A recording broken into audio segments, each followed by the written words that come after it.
Humor me for a minute. If you can get through Wu-Wa's prologue, you should appreciate a metaphor for it. Everyone ever won't stop talking about how great a restaurant, which used to be a hole in the wall, has become, so you finally decide to go there. The lights are dim, warm, intimate. The air is fragrant and spiced, just enough that you can taste a hint of what is being cooked in the back. You catch glimpses of the courses other people are eating, recognizing some of their faces, but rather than greeting you, they are too consumed by the unctuous serving spotlighted on their tables. The hostess with the best ass, tits, and fashion you have ever seen leaves you watching her walk away after guiding you to the corner booth. The waiter then arrives, and rather than taking your order, says that the house already knows what you want, and that is a generous sampling of everything, courtesy of the chef. First, however, is the amuse-bouche. You cannot eat anything else until you finish your appetizer. The server is right behind the waiter. A silver plate is placed on the table before you, and the lid is drawn. Gentle steam rushes from the enclosure into your face, jerking tears from your eyes. The revealed first course is shit.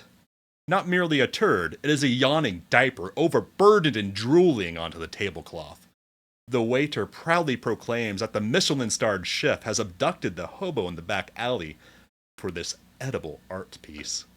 Like cows destined for Wagyu beef, the bum was force-fed a diet of Jägermeister and Cuban coffee until he died of a prolapsed anus. But that is not all. You recognize a peculiar spice in the aroma, methamphetamine, which was freshly entered into the dead man's system before the chef dragged him into the kitchen through the back door. A face you recognize at the next table over gives you a pained smile. He says, "It's worth it." I wanted to like Wuthering Waves. I even stacked the odds in its favor, taking my friend Cap along as a peanut gallery for my first stream of it. A 2D strategy game in Nikkei, which is... Did I just wake up in this world and already I'm the magistrate of this place? Is that what she's saying? No, you're not the magistrate. But she said only the magistrate can get an audience with a dragon. So by what she's saying, I'm the magistrate now. No, you have to... I didn't make up the rule, she did. Are you getting Cap? Am I giving you PTSD flashbacks anytime you GM a game for me? Oh, pretty much. It's like I'm trying to GM for freaking British explorers. It's like, this land, it's mine, isn't it? No, it's not your duty. Just fucking it's mine, you bitch. Well, the natives just welcomed us. They wouldn't have welcomed us. They didn't want to be governed. Yeah, they welcomed us. They must be my subjects. Since then, I've debated if I gave it a fair shot, since it felt like we were taking the piss out of Wu-Wa the entire night, and I intended to give it a second shot, but Unreal Engine 5 crashing the game made me crash out and change plans. While UE5 is ruining gaming in Year of our Lord 2025, the crashes were due to an extremely specific issue with my Intel CPU, which was fixed with the BIOS update, so I don't blame Wu-Wa for those crashes anymore. With a few weeks to reflect and review that VOD, I've concluded that I probably would have flamed out halfway through that stream if I didn't have a friend along to make the prologue sufferable. Wuthering Waves has a 10 out of 10 opener. That first cutscene where George from Halo Reach has a glam up and drops you from the Covenant Cruiser. Pure cinema. For my experience, that intro with zero dialogue or text hooked me harder and informed me more about the world than the following hours of verbal diarrhea.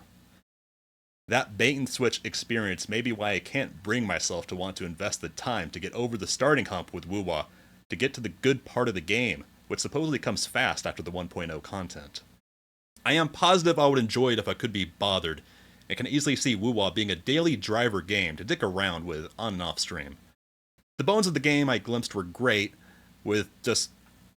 I wanted more of the combat and exploration. However, there were shades of grey in Wu-Wa between the highs and lows too. I'm unsure how to finger what is wrong with the art design. It should be impressive, but the world and characters left me with these impressions. Desaturated, dull, and a bit uninspired. I constantly felt like I was supposed to be getting wowed, but from grand vistas of the first city opening before you, or grand vistas of cleavage, my only lasting takeaway was, It's alright, I guess. The gulf between launch content and characters and the hotness people are enjoying in the patch cycles now hamstrings Wuthering Waves and will probably doom it to always come in second to Genshin or Honkai, no matter how shitty and predatory Hoyo is. And if you think Kuro... Is it Kuro? Wait. Who the fuck makes Wuthering Waves? Wuthering Waves, Wikipedia. Yeah, it is Kuro. Alright, carry on, script. And if you think Kuro isn't just as bad, then you're overdosing on copium, because competition is the only reason WoWa players reportedly have it so good right now. The inverse is the same reason Hoyo is content to put the least amount of effort possible to tread water in owning the gacha scene, and will inevitably be dragged down because of that. My conclusion? I totally see why people love Wuthering Waves, but I'm not going to invest the time to get to the decent content. Not for a free-to-play, pay-to-win gacha. And don't lie to yourself. If it's a gacha, it's free-to-play, pay-to-win. It's just how it's part and parcel. It is what it is. This isn't my normal content because I fucking hate editing. But I hope you enjoyed this quick opinion piece and extended metaphor toilet humor. If you did, like, comment, subscribe! I stream weeknights when I get home from work around 1:40 a.m. Eastern, and frequently on weekend evenings. Take care, everyone. Kawaii bullshit. You know, about chocolate. Grant points out that it's not only a skip, it's a skip with a summary. But I ain't even reading the summary. I'm over this shit, man. I just want to play the fucking game. If so, check it. You've become a Serb. What am I doing? I Setting took a moment to specific get time. that, didn't you? Why am I setting the time? Because you have to wait to a specific time to get this cutscene. Oh, Even fuck though this. it's, Do you want me to show you Honkai?